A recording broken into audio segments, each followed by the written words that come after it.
ಸೂರ್ಯ ಲಾಭಸ್ಥಾನದಲ್ಲಿದ್ದಾರೆ ಅಂದರೆ ಸರ್ಕಾರದ ಕೆಲಸಕ್ಕಾಗಿ ಟ್ರೈ ಮಾಡ್ತಕ್ಕಂಥವ್ರಿಗೆ ಇದು ಒಳ್ಳೆ ಸದಾವಕಾಶ. ಸರ್ಕಾರ ಸೇವೆ ಮಾಡ್ತಾ ಇರತಕ್ಕಂಥವ್ರು ಕೂಡ ಪ್ರಮೋಷನ್ಸು, ಇನ್ಕ್ರಿಮೆಂಟ್ಸ್ ಅಥವಾ ಹೊಸ ಜವಾಬ್ದಾರಿಗಳನ್ನು ಕೊಡ್ತಕ್ಕಂಥದ್ದು. ರಾಜಕೀಯ ನಾಯಕರಿಗೆ ಯಾರಾದ್ರೂ ಮಿನಿಸ್ಟರ್ ಪೋಸ್ಟು ಅಥವಾ ಯಾವುದಾದ್ರೂ ಒಂದು ಅಧಿಕಾರಕ್ಕಾಗಿ ಆಸೆ ಇಟ್ಕೊಳ್ತಾ ಇರೋರು ಕೂಡ ಇದು ಒಳ್ಳೆ ಸಕಾಲ. ಎಲೆಕ್ಷನ್ಸು ಇಂಥದ್ರಲ್ಲಿ ಕೂಡ ಜಯ ಸಿಕ್ಕಿ ನಿಮಗೆ ಪ್ರಗತಿ ಕಾಣ್ತಕ್ಕಂಥದ್ದು. ಓಂ ಶ್ರೀ ಗಣೇಶಾಯ ನಮಃ. ಓಂ ಶ್ರೀ ಗುರುಭ್ಯೋ ನಮಃ. ಓಂ ಶ್ರೀ ಸರಸ್ವತೈ ನಮಃ. ಮಾತೃದೇವೋ ಭವ. ತತ್ವಮಸಿ ಚಾನಲ್ ಪ್ರೇಕ್ಷಕರಿಗೆ ನಿಮ್ಮ ರಾಘವನ್ ವೆಂಕಟರಾಘವನ್ ಮಾಡ್ತಕ್ಕಂಥ ನಮಸ್ಕಾರಗಳು. ಪ್ರೇಕ್ಷಕರೇ, ಇದು ಉಡುಪಿ ನ್ಯೂಮರಾಲಜಿ ಅಂಡ್ ಅಸ್ಟ್ರಾಲಜಿ ಕಾರ್ಯಕ್ರಮ ಮಾಸ ಭವಿಷ್ಯ. ಏಪ್ರಿಲ್ 2026 ಮಾಸ ಭವಿಷ್ಯವನ್ನು ನಾವು ಇವಾಗ ಮಾಡ್ತಾ ಇದ್ದೇವೆ. ಇದಕ್ಕೆ ಮೊದಲು ಗ್ರಹಗಳ ಚಲನೆ ಯಾವ ಥರ ಇದೆ, ಯಾವ ರಾಶಿಯಲ್ಲಿ ಯಾವ ಗ್ರಹಗಳಿದ್ದಾವೆ ಅಂತಕ್ಕಂಥ ಒಂದು ಕ್ವಿಕ್ ಲುಕ್ಕನ್ನು ನೋಡ್ಕೊಂಡು ಬರೋಣ ಬನ್ನಿ. ಮೊದಲನೇದಾಗಿ ಗುರು ಭಗವಾನರು ಯಥಾಸ್ಥಿತಿ ಮಿಥುನ್ ರಾಶಿಯಲ್ಲಿದ್ದಾರೆ. ಕೇತು ಭಗವಾನರು ಸಿಂಹ ರಾಶಿಯಲ್ಲಿದ್ದಾರೆ. ಹಾಗೆ ಕುಂಭರಾಶಿಯಲ್ಲಿ ರಾಹು ಭಗವಾನರಿದ್ದರೆ, ಮೀನರಾಶಿಯಲ್ಲಿ ಶನಿ ಭಗವಾನರ ಜೊತೆಗೆ ಕುಜ ಬುಧ ಒಟ್ಟಿಗೆ ಇದ್ದಾರೆ. ಬುಧರು 2ನೇ ತಾರೀಕು ಮೀನ ರಾಶಿಗೆ ಹೋಗ್ತಾ ಇದ್ದಾರೆ. 11ನೇ ತಾರೀಕು ಕುಜ ಎಂಟ್ರಿ ಕೊಡ್ತಾ ಇದ್ದಾರೆ. 19ರವರೆಗೂ ಶುಕ್ರ ಮೇಷರಾಶಿಯಲ್ಲಿದ್ದರೆ, ಸೂರ್ಯ 14ನೇ ತಾರೀಕಿಂದ ಏಪ್ರಿಲ್ ಮೇಷರಾಶಿಗೆ ಪ್ರಯಾಣ ಮಾಡ್ತಾ ಇದ್ದಾರೆ. ಸ್ಥೂಲವಾಗಿ ಗಮನಿಸಿದರೆ ಜಲರಾಶಿಯಾದಂಥ ಮೀನರಾಶಿಯಲ್ಲಿ 3 ಗ್ರಹ ಇದೆ. ಶನಿ ಭಗವಾನರು, ಕುಜ, ಬುಧ. ಶನಿ ಭಗವಾನರು ಕೂಡ ಶುಷ್ಕ ಗ್ರಹ. ಅದೇ ರೀತಿ ಕುಜರು ಅಗ್ನಿ ತತ್ವದ ಗ್ರಹ. ಬುಧರು ಇಲ್ಲಿ ನೀಚರಾಗಿದ್ದಾರೆ, ಭೂತತ್ವದ ಗ್ರಹ. ಕುಜ ಭೂಮಿಕಾರಕರು, ಭೂಮಿಪುತ್ರ. ಇಲ್ಲಿ ಅಗ್ನಿತತ್ವದ ರಾಶಿಯಲ್ಲಿ ಕುಜ ಇರೋದು ಶುಷ್ಕ ಗ್ರಹ, ಜಲರಾಶಿಯಲ್ಲಿ ಶನಿ ಒಟ್ಟಿಗೆ ಇರೋದು ನೀರನ್ನು ಕಮ್ಮಿ ಮಾಡ್ತಕ್ಕಂಥದ್ದು, ನೀರನ್ನು ಇಂಗಿಸ್ತಕ್ಕಂಥದ್ದು. ಯಾವಾಗಲಾದ್ರೂ ಜಲರಾಶಿಯಲ್ಲಿ ಅಗ್ನಿತತ್ವದ ಗ್ರಹಗಳಿದ್ದರೆ ನೀರಿಗೆ ತೊಂದರೆ ಬರ್ತಕ್ಕಂಥದ್ದು. ಮತ್ತೊಂದು ಗ್ರಹ ಜಲಗ್ರಹ. ಶುಕ್ರ ಭಗವಾನರು ಅಗ್ನಿತತ್ವದ ರಾಶಿಯಾಗಿರ್ತಕ್ಕಂಥ ಮೇಷರಾಶಿಯಲ್ಲಿ ಮತ್ತೊಂದು ಅಗ್ನಿತತ್ವದ ಗ್ರಹ ಸೂರ್ಯನ ಒಟ್ಟಿಗೆ ಇದ್ದಾರೆ. ಇದನ್ನು ಎಲ್ಲರೂ ಈ ಜ್ಯೋತಿಷ್ಯ ತತ್ವಗಳನ್ನು ನಿಧಾನವಾಗಿ ಗಮನಿಸಬೇಕು. ಮೇಷರಾಶಿಯಲ್ಲಿರ್ತಕ್ಕಂಥ ಜಲತತ್ವದ ಗ್ರಹ ಶುಕ್ರ, ಅಗ್ನಿತತ್ವದ ಗ್ರಹ ಸೂರ್ಯನೊಟ್ಟಿಗೆ ಅಗ್ನಿತತ್ವದ ರಾಶಿ ಮೇಷರಾಶಿಯಲ್ಲಿದ್ದರೆ, ಮತ್ತೊಂದು ಕಡೆ ಮೀನರಾಶಿಯಲ್ಲಿ ಅಗ್ನಿತತ್ವದ ಗ್ರಹ ಕುಜರು ಮತ್ತು ಶುಷ್ಕ ಗ್ರಹ ಶನಿ ಭಗವಾನರ ಒಟ್ಟಿಗೆ ನೀಚನಾಗಿ ಬುಧನ ಜೊತೆಯಲ್ಲಿರೋದ್ರಿಂದ ಜಲಕ್ಷಾಮ ಬರ್ತಕ್ಕಂಥದ್ದು. ಪ್ರಪಂಚದಾದ್ಯಂತ ನೀರಿಗಾಗಿ ಹಾಹಾಕಾರ. ಪಶು ಪಕ್ಷಿಗಳಿಗೆ, ಜನರಿಗೆ ಕೂಡ ನೀರಿಗೆ ತೊಂದರೆಗಳು ಬರ್ತಕ್ಕಂಥದ್ದು. ಬೆಂಕಿಯಲ್ಲಿ ಹೋಗಿ ನೀರು ಬೀಳ್ತಕ್ಕಂಥದ್ದು, ನೀರಿನಲ್ಲಿ ಬೆಂಕಿ ಬೀಳ್ತಕ್ಕಂಥದ್ದು, ನೀರಿನ ಸ್ಥಾವರಗಳು ಮತ್ತು ಸರ್ವೈವರ್ಸಲ್ಲಿ ಅಗ್ನಿ ಪ್ರಮಾದಗಳು ನಡೀತಕ್ಕಂಥದ್ದು, ಬಾಂಬ್ ಆಗ್ತಕ್ಕಂಥದ್ದು, ಮಿಸೈಲ್ಸ್ ಆಗ್ತಕ್ಕಂಥದ್ದು. ನೀವು ಮಧ್ಯಪ್ರಾಚ್ಯದಲ್ಲಿ ಆಲ್ರೆಡಿ ನೋಡ್ತಾ ಇದ್ದೀರಿ ನೀರಿಗಾಗಿ ಎಷ್ಟು ತೊಂದರೆ ಆಗಿದೆ. ನೀರಿನ ಒಂದು ನಿಕ್ಷೇಪಗಳ ಮೇಲೇನೆ ಟಾರ್ಗೆಟ್ ಮಾಡಿ ಮಿಸೈಲ್ಸು ಮತ್ತು ಬಾಂಬ್ಗಳನ್ನು ಹಾಕ್ತಾ ಇರೋದು ನೋಡ್ತಾ ಇದ್ದೀರಿ. ಇದರಿಂದ ನೀರಿಗೆ ಹಾಹಾಕಾರ ಆಗ್ತಕ್ಕಂಥದ್ದು. ಮುಂದಿನ ರಾಶಿ ಮಿಥುನ ರಾಶಿ. ಮಿಥುನ ರಾಶಿಯವರು ಬುದ್ಧಿವಂತರು. ಎಂಥ ಕ್ಲಿಷ್ಟ ಪರಿಸ್ಥಿತಿಯಿಂದ ಕೂಡ ಅವರು ಆಚೆ ಬರ್ತಕ್ಕಂಥ ಟ್ಯಾಲೆಂಟ್ ಇರ್ತಕ್ಕಂಥವ್ರು. ನಿಮ್ಗೆ ಅನುಕೂಲಕರವಾಗಿ ಏಪ್ರಿಲ್ ತಿಂಗಳಲ್ಲಿ ನಿಮ್ಮ ಮುಖದಲ್ಲಿ ಸ್ವಲ್ಪ ಸ್ಮೈಲ್ ಕೊಡ್ತಕ್ಕಂಥ ಗ್ರಹಗಳ ಚಲನೆ ಇದೆ ಸ್ನೇಹಿತರೆ. ಮೊದಲನೇದಾಗಿ ಸೂರ್ಯ ಮತ್ತು ಶುಕ್ರ ಭಗವಾನರು ನಿಮಗೆ ಲಾಭಸ್ಥಾನದಲ್ಲಿದ್ದಾರೆ. ಸೂರ್ಯ ಲಾಭಸ್ಥಾನದಲ್ಲಿದ್ದಾರೆ ಅಂದರೆ ಸರ್ಕಾರದ ಕೆಲಸಕ್ಕಾಗಿ ಟ್ರೈ ಮಾಡ್ತಕ್ಕಂಥವ್ರಿಗೆ ಇದು ಒಳ್ಳೆಯ ಸದಾವಕಾಶ. ಮತ್ತು ಸರ್ಕಾರ ಸೇವೆ ಮಾಡ್ತಾ ಇರತಕ್ಕಂಥವ್ರು ಕೂಡ ಪ್ರಮೋಷನ್ಸು, ಇನ್ಕ್ರಿಮೆಂಟ್ಸ್ ಅಥವಾ ಹೊಸ ಜವಾಬ್ದಾರಿಗಳನ್ನು ಕೊಡ್ತಕ್ಕಂಥದ್ದು. ರಾಜಕೀಯ ನಾಯಕರಿಗೆ ಯಾರಾದ್ರೂ ಮಿನಿಸ್ಟರ್ ಪೋಸ್ಟು ಅಥವಾ ಯಾವುದಾದ್ರೂ ಒಂದು ಅಧಿಕಾರಕ್ಕಾಗಿ ಆಸೆ ಇಟ್ಕೊಳ್ತಾ ಇರೋರು ಕೂಡ ಇದು ಒಳ್ಳೆಯ ಸಕಾಲ. ನಿಮಗೆ ಎಲೆಕ್ಷನ್ಸು ಇಂಥದ್ರಲ್ಲಿ ಕೂಡ ಜಯ ಸಿಕ್ಕಿ ನಿಮಗೆ ಪ್ರಗತಿ ಕಾಣ್ತಕ್ಕಂಥದ್ದು. ಹಾಗೆ ಶುಕ್ರ ಭಗವಾನರು ಲಾಭಸ್ಥಾನದಲ್ಲಿದ್ದಾರೆ ಅಂದರೆ mainly cinema, T V, media ಫೀಲ್ಡಲ್ಲಿ ಇರ್ತಕ್ಕಂಥವ್ರಿಗೆ, ಎಕ್ಸ್ಪೆಷಲಿ ಹೆಣ್ಣಿನ ಮುಖಾಂತರ ಲಾಭ ಆಗ್ತಕ್ಕಂಥದ್ದು, ಮನೆಯಲ್ಲಿ ಹೆಣ್ಣುಮಕ್ಕಳಿಗೆ ಜಯ ಸಿಗ್ತಕ್ಕಂಥದ್ದು, ಅವ್ರಿಗೆ ಉದ್ಯೋಗ ಅವಕಾಶಗಳು ಸಿಕ್ಕೋದು, ಪ್ರಮೋಷನ್ ಸಿಕ್ಕೋದು ಕೂಡ ತೋರಿಸ್ತಾ ಇದೆ. ಕರ್ಮಸ್ಥಾನದಲ್ಲಿರ್ತಕ್ಕಂಥ ಶನಿ ಭಗವಾನರು ಹೇಳ್ತಾ ಇದ್ದಾರೆ, ಸ್ಲೋ ಆ್ಯಂಡ್ ಸ್ಟಡಿ, ಆ ಥರ ಪಡಬೇಡ, ನಿಧಾನಕ್ಕೆ ಹೋಗು, ನಿನಗೆ ಜಯ ಸಿಕ್ಕತ್ತೆ ಅಂತ ಹೇಳ್ತಾ ಇದ್ದಾರೆ. ಯಾಕಂದರೆ ಸಾಕಷ್ಟು ಉದ್ಯೋಗದಲ್ಲಿ ಕೂಡ ನೀವು ಇದಕ್ಕೆ ಮೊದಲು ಸ್ವಲ್ಪ ತೊಂದರೆಗಳು ಅನುಭವಿಸಿದ್ದುಂಟು ಲಾಸ್ಟ್ ಇಯರ್ ಮತ್ತು ಈ ಇಯರ್. ಈಗ ಸ್ವಲ್ಪ ಪ್ರಗತಿಯನ್ನು ಕಾಣ್ತಾ ಇದ್ದೀರ. ಎಕ್ಸ್ಪೆಷಲಿ ಕುಶ ಇರೋದರಿಂದ ಅತಿಯಾದ ಆತುರದ ನಿರ್ಧಾರಗಳು ಯಾವುದು ಬೇಡ. ಕುಶ ಟೆಂಪ್ಟ್ ಮಾಡ್ತಾನೆ. ಅದು ಉದ್ಯೋಗ ಸ್ಥಳದಲ್ಲಾಗಿರ್ಬೋದು, ವ್ಯಾಪಾರ ವ್ಯವಹಾರ, ಎಕ್ಸ್ಪೆಷಲಿ ರಿಯಲ್ ಎಸ್ಟೇಟ್ ಇಂಥದ್ರಲ್ಲಿ ಆತುರದ ನಿರ್ಧಾರಗಳನ್ನು ತಗೊಳ್ಳೋಕೆ ಹೋಗಬೇಡಿ. ಬುಧ ನೀಚನಾಗಿರೋದರಿಂದ ತಾಳ್ಮೆಯಿಂದ ವರ್ತಿಸಿ ನಿಮ್ಮ ಮಾತನ್ನು ಕಂಟ್ರೋಲಲ್ಲಿ ಇಟ್ಕೊಳ್ಳಿ. ಮತ್ತು ಕುಜ ಮತ್ತು ಬುಧ ಒಟ್ಟಿಗೆ ಇದ್ದರೆ ಡಸ್ಟ್ ಅಲರ್ಜಿ, ಸ್ಕಿನ್ ಅಲರ್ಜಿ ಈ ಥರಗಳು ಬರೋದಕ್ಕೆ ಚಾನ್ಸ್ ಇರುತ್ತೆ. ಅದು ಬೇಸಿಗೆ ಕಾಲ, ಸ್ವಲ್ಪ ಜಾಗ್ರತೆಯಿಂದ ಇರಿ. ಮತ್ತು ಕರ್ಮಸ್ಥಾನದಲ್ಲಿ ಬುಧ ಕುಜ ಇದಾರಂದರೆ ಒಂದೊಂದು ಸರ್ತಿ ಬಂಧು ಬಳಗ ಸಮಾಗಮ, ಅಧಿಕವಾದಂಥ ಖರ್ಚು ಕೂಡ ತೋರಿಸ್ತಾ ಇದೆ.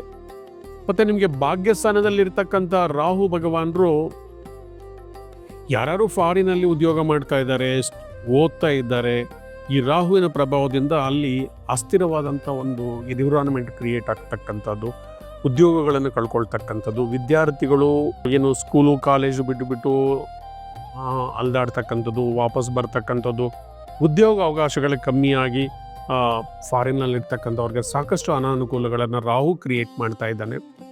ಅದೇ ರೀತಿ ನಿಮಗೆ ಕೇತು ಭಗವಾನರು 3ನೇ ಮನೆಯಲ್ಲಿದ್ದರೆ, ಕೇತು 3ನೇ ಮನೆಯಲ್ಲಿದ್ದರೆ ಪ್ರಯತ್ನದಿಂದ ಜಯ ಸಿಗ್ತಕ್ಕಂಥವ್ರು. ನೀವು ಯಾವುದೇ ಕೆಲಸ ಕಾರ್ಯದಲ್ಲಿ ದೃಢವಾದ ಒಂದು ನಂಬಿಕೆಯಿಂದ ಅಚಲವಾದ ಒಂದು ನಿರ್ಧಾರ ತಗೊಂಡು ಒಂದು ಕನಸಿಟ್ಕೊಂಡು ನೀವು ಪ್ರಯತ್ನ ಮಾಡಿದರೆ ಡೆಫಿನೆಟ್ ಆಗಿ ನಿಮಗೆ ಕೇತು ಜಯವನ್ನು ಕೊಡ್ತಾ ಇದ್ದಾರೆ. ನೀವು ಪ್ರಯತ್ನದಿಂದ ಇಂಪಾಸಿಬಲ್ ಅಂತಕ್ಕಂಥದ್ದು ಏನೂ ಇಲ್ಲ. ಎಕ್ಸ್ಪೆಷಲಿ ಕಮ್ಯುನಿಕೇಷನ್ ಫೀಲ್ಡಲ್ಲಿರ್ತಕ್ಕಂಥವ್ರು, ಕಮ್ಯುನಿಕೇಷನ್ ಟೆಕ್ನಾಲಜಿ ಇಂಥದ್ರಲ್ಲಿರ್ತಕ್ಕಂಥವ್ರು ಕೂಡ ಕೇತು ಭಗವಾನರು ಒಳ್ಳೆಯದನ್ನು ಕೊಡ್ತಾ ಇದ್ದಾರೆ. ಭಕ್ತಿ ಮಾರ್ಗದಲ್ಲಿ ಕೂಡ ಹೋಗೋದಕ್ಕೆ ಕೇತು ನಿಮಗೆ ಸಹಾಯಕಾರಿ ಆಗ್ತಾ ಇದ್ದಾರೆ.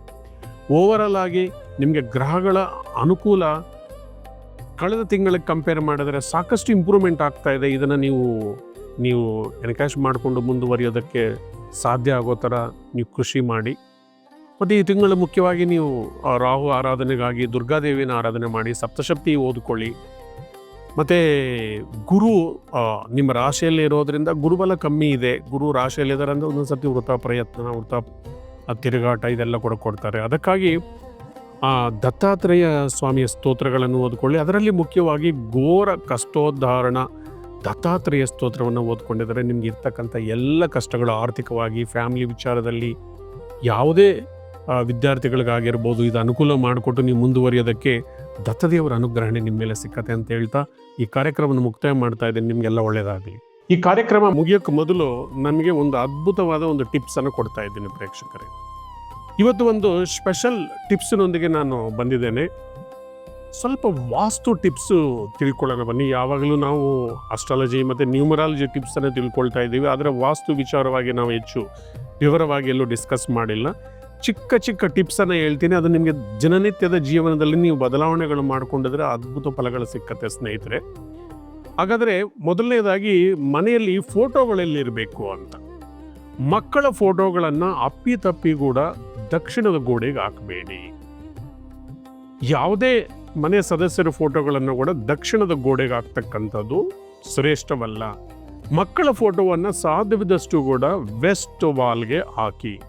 ಪಶ್ಚಿಮದ ಗೋಡೆ ಮೇಲೆ ನೀವು ಫೋಟೋಗಳನ್ನು ಹಾಕೋದ್ರಿಂದ ಉತ್ತರ ಈಶಾನ್ಯ ಮತ್ತು ಪೂರ್ವ ಈಶಾನ್ಯದಿಂದ ಬರ್ತಕ್ಕಂಥ ಕಾಸ್ಮಿಕ್ ಎನರ್ಜಿ, ದೈವ ಶಕ್ತಿ ಆ ಫೋಟೋಗೆ ಸಿಕ್ಕಿ ಮಕ್ಕಳಲ್ಲಿ ವಿದ್ಯೆ, ಬುದ್ಧಿ, ಮೇಧಾಶಕ್ತಿಗೆ ಇಂಪ್ರೂವ್ ಆಗಲಿಕ್ಕೆ ತುಂಬ ಅನುಕೂಲ ಆಗುತ್ತೆ.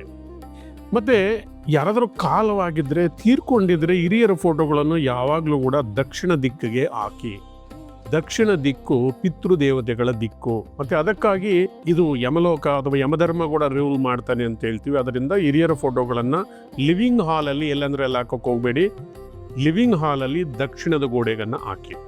ಅದೇ ರೀತಿ ಗಂಡ ಹೆಂಡತಿ ಸಂಬಂಧಗಳು ಚೆನ್ನಾಗಿರ್ಬೇಕಂದ್ರೆ ಯಾವತ್ತೂ ಕೂಡ ಆಗ್ನೇಯ ಮೂಲೆಯಲ್ಲಿ ಗಂಡ ಹೆಂಡತಿ ಫೋಟೋಗಳನ್ನು ಹಾಕಬೇಡಿ. ಅಗ್ನಿಮೂಲೆಯಲ್ಲಿ ನೀವು ಹಾಕೋದ್ರಿಂದ ಆ ಫೈರಿಂದ ಸಂಬಂಧಗಳು ಹಾಳಾಗೋದಕ್ಕೆ ಚಾನ್ಸಸ್ ಇರುತ್ತೆ. ಅದರಿಂದ ಯಾವಾಗಲೂ ಕೂಡ ನೈಋತ್ಯ ಮೂಲೆಯಲ್ಲಿ ಗಂಡ ಹೆಂಡತಿ ನಗ್ನಗ್ತಾ ಇರ್ತಕ್ಕಂಥ ಫೋಟೋವನ್ನು ನಿಮ್ಮ ಲಿವಿಂಗ್ ಹಾಲಲ್ಲಿ ನೀವು ಯಾವಾಗಲೂ ಕೂಡ ನೈಋತ್ಯ ಮೂಲೆ, ಸೌತ್ ವೆಸ್ಟ್ ಕಾರ್ನರಲ್ಲಿ ನೀವು ಇಡೋದ್ರಿಂದ, ಜೊತೆಗೆ ಏನಾದರೂ ನೀವು ಲವ್ ಬರ್ಡ್ಸ್ ಫೋಟೋ ಕೂಡ ಇಡೋದ್ರಿಂದ ಗಂಡ ಹೆಂಡತಿಯಲ್ಲಿ ಸಂಬಂಧ ಚೆನ್ನಾಗಿ ಸಿಕ್ಕಿ ದೇವಮೂಲೆಯಿಂದ ಬರ್ತಕ್ಕಂಥ ಕಾಸ್ಮಿಕ್ ಎನರ್ಜಿ ಆ ಫೋಟೋಗಳಿಗೆಲ್ಲ ಸೇರಿ ದಾಂಪತ್ಯ ಜೀವನದಲ್ಲಿ ಅನ್ಯೋನ್ಯತೆ ಚೆನ್ನಾಗಿ ಬಂದು ಸುಖ ಸಂಸಾರವನ್ನು ನೀವು ರೂಲ್ ಮಾಡ್ಬೋದು. ಹಾಗೆಯೇ ನಿಮ್ಮ ಮನೆಯಲ್ಲಿ ಫೋಟೋಗಳು ಕೂಡ, ದೇವರ ಫೋಟೋಗಳು ಕೂಡ ಯಾವುದೇ ಕಾರಣಕ್ಕೂ ದಕ್ಷಿಣ ಗೋಡೆಗೆ ನಿರ್ಮಿಸ್ತಕ್ಕಂಥದ್ದು ಶ್ರೇಷ್ಠ ಅಲ್ಲ. ಯಾವತ್ತೂ ಕೂಡ ಪೂರ್ವ ಮತ್ತು ಪಶ್ಚಿಮ ಗೋಡೆಗಳಿಗೆ ನೀವು ದೇವರ ಫೋಟೋಗಳನ್ನು ಅಳವಡಿಸಿ ದೇವರ ಕೋಣೆಯನ್ನು ನಿರ್ಮಾಣ ಮಾಡ್ಕೊಳ್ಳಿ. ಆವಾಗ ಸೂರ್ಯಾಸ್ತ ಸೂರ್ಯ ಉದಯದ ಕಿರಣಗಳು ಬಂದು ನಮ್ಮ ಮನೆಯಲ್ಲಿ ಮಾಡ್ತಕ್ಕಂಥ ಪೂಜಾ ಪುನಸ್ಕಾರಗಳಿಗೆ ಅದು ಸಪೋರ್ಟ್ ಮಾಡಿ ಆ ದೇವರಿಗೊಂದು ಚೈತನ್ಯ ಬಂದು ಮನೆಯಲ್ಲಿ ಪ್ರಶಾಂತವಾಗಿರ್ತಕ್ಕಂಥ ಒಂದು ವಾತಾವರಣ ಅಂತಕ್ಕಂಥದ್ದು ಆಗತ್ತೆ. ಬೆಡ್ರೂಮಲ್ಲಿ ಸಾಧ್ಯವಿದಷ್ಟು ಕೂಡ ಯಾವುದೇ ಫೋಟೋಗಳನ್ನು ಇಟ್ಕೊಳ್ಳೋಕೆ ಹೋಗಬೇಡಿ. ಬೇಕೇ ಬೇಕಾದರೆ ಒಂದು ಗಣಪತಿ ಫೋಟೋ ಅಥವಾ ಯಾವುದಾದ್ರೂ ನಿಮ್ಗೆ ಇಷ್ಟ ದೇವರಾಗಿರ್ತಕ್ಕಂಥ ಒಂದು ಫೋಟೋನ ಇಟ್ಕೊಳ್ಳಿ. ಎದ್ದ ತಕ್ಷಣ ನೋಡೋರಿಗೆ ಕೆಲವರಿಗೆ ಅಭ್ಯಾಸ ಇರುತ್ತೆ, ಆವಾಗ ನೀವು ದೇವ್ರ ಫೋಟೋನ ನೋಡ್ಕೋಬೋದು. ಸಾಧ್ಯವಿದಷ್ಟು ಕೂಡ ದೇವ್ರ ಕೋಣೆಯಲ್ಲಿ ಕಮ್ಮಿಯಾಗಿ ದೇವರ ಫೋಟೋಗಳನ್ನು ಇಟ್ಕೊಳ್ಳಿ. ಮನೆಯಲ್ಲಿ ಮಕ್ಕಳ ಫೋಟೋಗಳು ಯಾವಾಗಲೂ ವೆಸ್ಟ್ ಗೋಡೆಗೆ ಇಡಿ. ಮನೆಯಲ್ಲಿ ವಾಸ್ತು ಚೆನ್ನಾಗಿರ್ಬೇಕಂತ ಹೇಳಿದ್ರೆ ಈ ಬಾಂಬು ಟ್ರೀ, ವಾಸ್ತುಗೆ ಅನುಕೂಲ ಮಾಡ್ಕೊಳ್ತಕ್ಕಂಥ ಬಾಂಬು ಪ್ಲ್ಯಾಂಟ್ ಸಿಕ್ಕತ್ತೆ. ಆ ಪ್ಲ್ಯಾಂಟನ್ನು ನೀವು ತೊಗೊಂಡು ಬಂದು ಮನೆಯಲ್ಲಿ ಇಟ್ಕೊಳ್ಳೋದ್ರಿಂದ ಕೂಡ ವಾಸ್ತು ದೋಷಗಳೇನಾದರೂ ಇದ್ದರೆ ಮನೆಯಲ್ಲಿ ನಿವಾರಣೆ ಆಗತ್ತೆ. ಮೈನ್ ಡೋರ್ಗೆ ಎದುರುಗಡೆ ಎಡಮುರಿ ಗಣಪತಿಯನ್ನು ನೀವು ನಿರ್ಮಾಣ ಮಾಡ್ಕೊಂಡಿದ್ರೆ, ಒಂದು ಫೋಟೋ ಅಥವಾ ಏನಾದರೂ ಒಂದು ವಿಗ್ರಹ ನೀವು ಅಲ್ಲಿ ಇಟ್ಕೊಂಡಿದ್ರೆ ಮನೆಯಲ್ಲಿರ್ತಕ್ಕಂಥ ದೋಷಗಳು ನಿವಾರಣೆ ಆಗಿ ಮನೆ ಹೊರಗಡೆಯವರು ಮನೆ ಒಳಗಡೆ ಬಂದ ತಕ್ಷಣ ಗಣಪತಿ ಮೇಲೆ ಅದೃಷ್ಟಿ ಬಂದು ಆ ದೃಷ್ಟಿ ದೋಷ ನಿವಾರಣೆಗಳಾಗತ್ತೆ. ಮತ್ತು ಮನೆಯಲ್ಲಿ ಕನ್ನಡಿ ಯಾವುದೇ ಕಾರಣಕ್ಕೂ ಕೂಡ ದಕ್ಷಿಣ, ಪಶ್ಚಿಮ, ಪೂರ್ವದಲ್ಲಿ ನಿರ್ಮಾಣ ಮಾಡ್ಕೊಳ್ಳೋಕೆ ಹೋಗಬೇಡಿ.